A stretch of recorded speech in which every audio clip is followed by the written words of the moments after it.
কেশপুরে BJP কর্মীদের মারধরের অভিযোগ, আক্রান্তরা ভর্তি হাসপাতালে। ভিডিও কলে পুরো ঘটনা শোনেন বিরোধী দলনেতা। আক্রান্ত কর্মীদের পাশে থাকার বার্তা শুভেন্দু অধিকারী।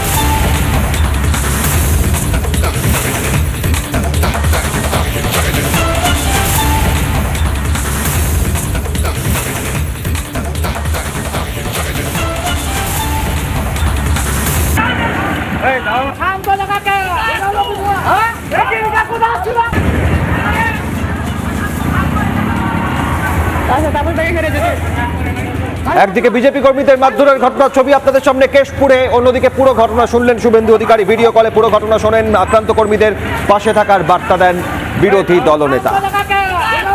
পশ্চিম মেদিনীপুরের কেশপুরে বিজেপি কর্মীদের মারধর, বৈঠক শেষে বাড়ি ফেরার পথে আক্রান্ত বিজেপি কর্মীরা লাঠি নিয়ে হামলা চালানো হয় তাদের ওপরে, ভাঙচুর করা হয় বেশ কিছু বাইকও।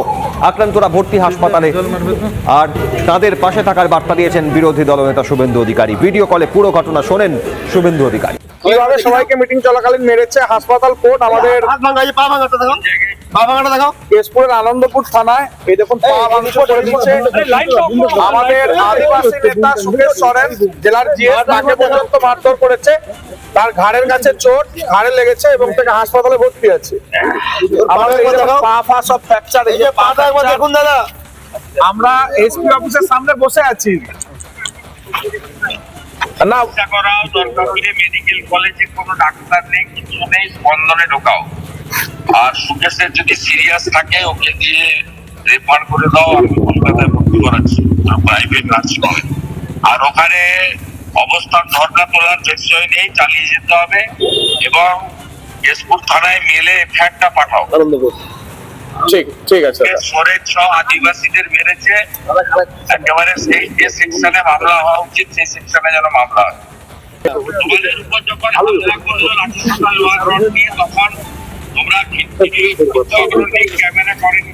দাদা অনেকের ফোন ছাড়িয়ে নিল, এমনকি আমাদের দু তিনজন কর্মী ফোনটা ছাড়িয়ে রেখে দিত। ওরা বাইক তো পুরো ভেঙে ভাঙচুর করে দিতে একদম। আমাদেরকে শ্যামল টিএমসির আঞ্চলিক নেতা যিনারা বুঝতে পেরে গেছেন যে ইনারা যদি এইভাবে অঞ্চলে যে বিজেপি কার্যকর্তাদিকে যদি উদ্বুদ্ধ করে তুলে, সেই সূত্রেই তারা আমাদেরকে আক্রমণ করে। সে রড থেকে শুরু করে বাসের বাড়ি থেকে, দেখতে পাচ্ছেন আমার আধার কার্ড প্লাস হচ্ছে ট্রিটমেন্টের সমস্ত প্রুফ আছে, আপনারা দেখতেই পাচ্ছেন। পায়ে হাঁটতে পারছি না এখনো পর্যন্ত।